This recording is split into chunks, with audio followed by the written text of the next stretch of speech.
দিতে পারি আমি তোমাকে আটকানোর চেষ্টা করেছি। বিপদ হবে মানে বুঝলাম না আমি।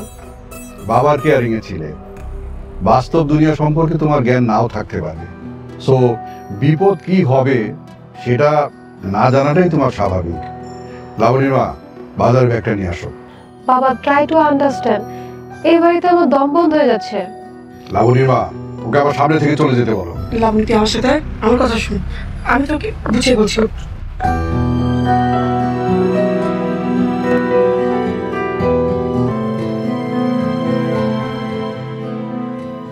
মা, তোমরা শুধু আমার যাওয়ার ভাড়াটা দাও, মাসে মাসে আমাকে কোনো টাকা দিতে হবে না। আমি টিউশনি করে নিচে চলার একটা ব্যবস্থা করে নিব। মা প্লিজ, তুমি বাবাকে একটু বুঝাও। শোন মা, তোর বাবা তোকে এই মুহূর্তে ঢাকায় একা থাকার পারমিশন দিবে না, একটু বুঝতে চেষ্টা কর। তোমরা কি চাচ্ছ? আমি এই গ্রামে আস্তে আস্তে নিস্তেজ হয়ে যাই?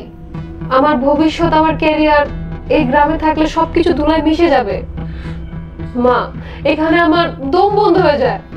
শোন মা, একটু ধৈর্য ধর, কিছুদিন পর তোর বাবাকে বুঝিয়ে শুনিয়ে রাজি করাবো, তোকে ঢাকায় পাঠানোর ব্যবস্থা করব। বাবা এখনই রাজি হচ্ছে না, পরে যে রাজি হবে এটার কি গ্যারান্টি আছে? যেভাবে হোক আমি তোর বাবাকে রাজি করাবো, প্রমিস। এমন সিচুয়েশন তৈরি করব তোর বাবা তোকে যেতে দিতে বাধ্য হবে। তুই আমার উপর একটু ভরসা রাখ। আচ্ছা ঠিক আছে, কিন্তু তোমার এই কয়টা দিন, এক্স্যাক্টলি কয়দিন হবে আমাকে একটু বলো তো। 20-25 দিন, বড় জোর 1 মাস। 1 মাস? ও মাই গড, আমার নিজের মাথা নিজের বাইরে ভাইয়া ফেলতে ইচ্ছা করতেছে এখানে। প্লিজ মা, একটু বুঝতে চেষ্টা কর, একটু ধৈর্য ধর। এখন তো গ্রামে থাকা ছাড়া আমাদের আর কোনো উপায় নেই। তোর বাবার আবার চাকরি হলে আমরা তো ঢাকায় চলে যাব। কোনো উপায় তো নেই। সামান্য কিছু টাকার জন্য তোমরা আমাকে ব্ল্যাকমেল করলে।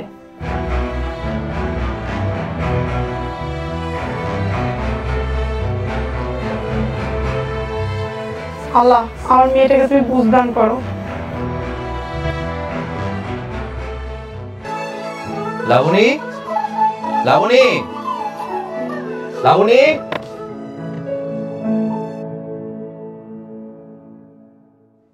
লাবণী, লাবণী, লাবণী। ওমা গো, আপনি এখানে কি করছেন? মানে মানে মানে চোরের মতো ঘরে ঢুকলেন কিভাবে? আমি তো আপনার জন্য খাবার নিয়েছিলাম, মা খাবার বানিয়েছিল।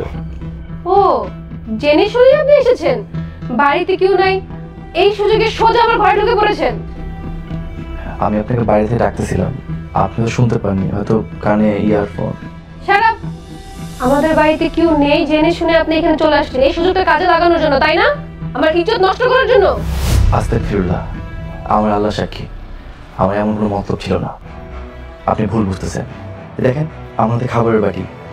বাহ, উসিলা তো ভালোই বের করেছেন। শুনেন জালাল ভাই, আপনার নামে মামলা করা উচিত। কিন্তু কেন করেনি জানেন? কেন? আমার প্রতি দয়া থেকে? শুনেন, আপনার মতন মুখোশধারী মানুষদের উপর আমার কোনো দয়া মায়া হয় না। আপনার মামলা করলে বাবা অনেক কষ্ট পাবে, আর বাবা তো জানে না তার ভাতিজার চরিত্র এত কুৎসিত। বেরিয়ে যান, দাঁড়ান। ভবিষ্যতে আর কোনোদিন যেন আপনাকে আমার বাড়ির ত্রিসীমানায় না দেখি। চলে যান।